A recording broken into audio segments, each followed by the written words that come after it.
Hello students, আমি Nitish sir জ্ঞানজ্যোতি coaching সেন্টারের পক্ষ থেকে তোমাদের প্রত্যেককে জানাই আরও একবার স্বাগত। তো স্টুডেন্টস, তোমরা লাস্ট মুহূর্তে আমায় কিছু স্টুডেন্ট রিকোয়েস্ট করেছো যে স্যার আমাদের এই মুহূর্তে আপনি কিছু মাইনর ফিলোসফি সাজেশন করে দিন। তো তোমাদের তো অলরেডি আমি প্রোভাইড করেছি নোটসপত্র সমস্ত কিছু। তো ইতিমধ্যে যে সমস্ত ছাত্রছাত্রীরা মাইনর ফিলোসফি তোমাদের রয়ে গেছে, তো তাদের জন্য আজকে কিছু প্রশ্ন আমি সাজেশন হিসেবে বলে দিচ্ছি, কারণ এটা আমি ইন্ডিভিজুয়ালি কোনো সাজেশনস করিনি। তার কারণ হচ্ছে এই বিষয়টার ক্ষেত্রে ছাত্রছাত্রীর সংখ্যা খুবই কম। তো স্টুডেন্টস, তোমাদের রিকোয়েস্টের কারণেই কিন্তু আমরা আজকে এই মাইনর সোশ্যোলজির সাজেশন নিয়ে আলোচনা করব। তো যারা এখনও চ্যানেলটিকে সাবস্ক্রাইব করনি আমাদের, অবশ্যই চ্যানেলটিকে সাবস্ক্রাইব করে পাশে থাকা বেল আইকন অল প্রেস করে রাখো, যাতে নেক্সট টাইম থেকে কোনো ভিডিও আসলে তার নোটিফিকেশন তুমি পেতে পারো।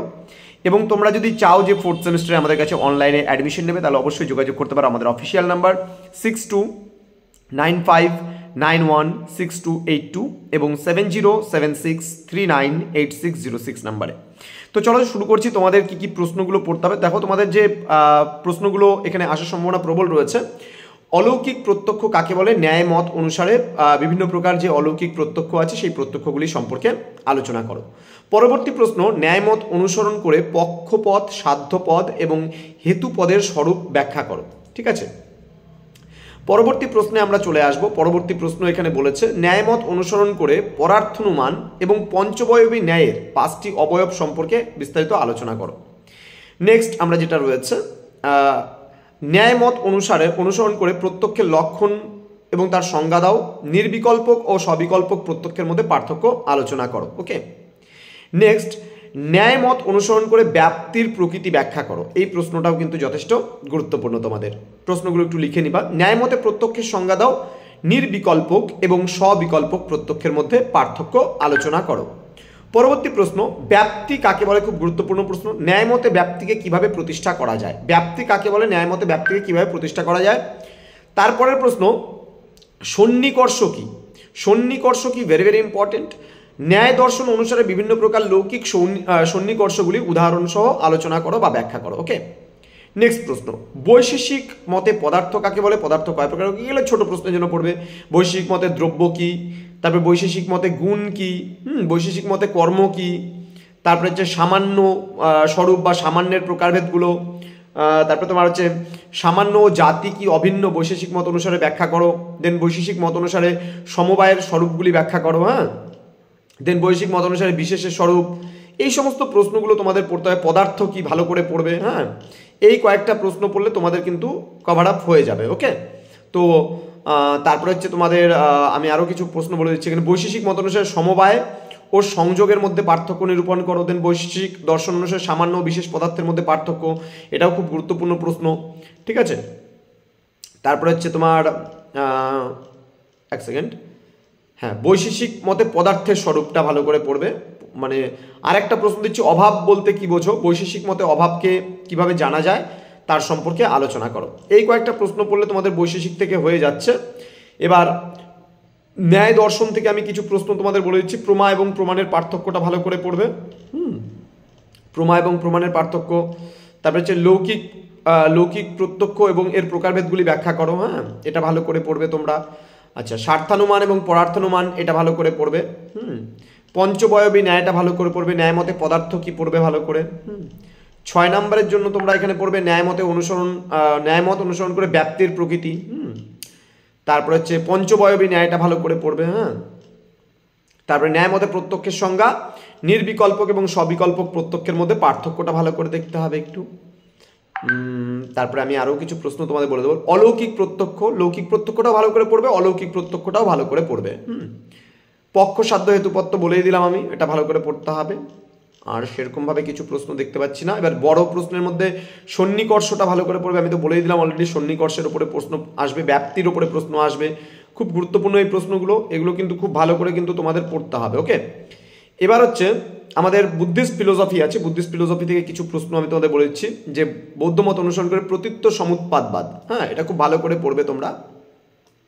দেন আরও কিছু প্রশ্নের কথা আমি তোমাদের বলবো এখানে, বিশেষ করে বৌদ্ধ মত অনুসারে নির্বাণটা ভালো করে পড়বে। বৌদ্ধ মত অনুসারে যে নির্বাণের সম্পর্কে আলোচনা, সেটা খুব ভালো করে তোমাদের পড়া উচিত আমার মতে, পড়বে ভালো করে। আচ্ছা, তারপর হচ্ছে আমাদের এখানে আর্য সত্যটা ভালো করে পড়তে হবে, খুব ভালো করে পড়বে আর্য সত্য, এগুলো ছোট প্রশ্নে আসবে। আর্য সত্যটা, অষ্টাঙ্গিক মার্গটা ভালো করে পড়বে, অষ্টাঙ্গিক মার্গ থেকেও কিন্তু প্রশ্ন তোমাদের আসবে। বৌদ্ধ দর্শন মতে সৎ শব্দটার ব্যাখ্যাটা পড়বে, এটা 3-এর জন্য আসতে পারে, 3-6-এর জন্য ভালো করে পড়বে।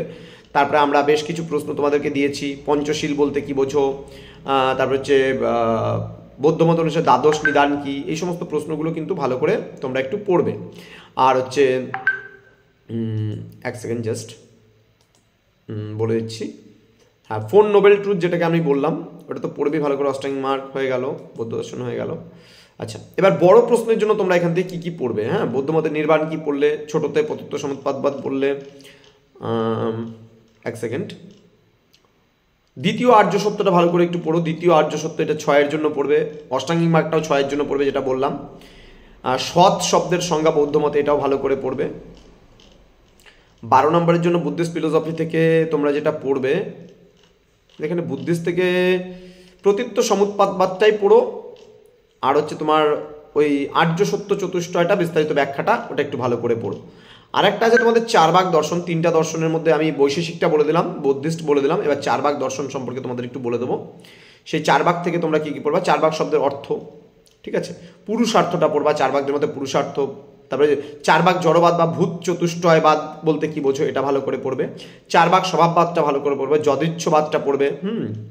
আচ্ছা, তারপর 4 ভাগ নীতিতত্ত্বের মূল বক্তব্য কি বা সুখবাদ যে জিনিসটা আছে সেটা ভালো করে পড়বে।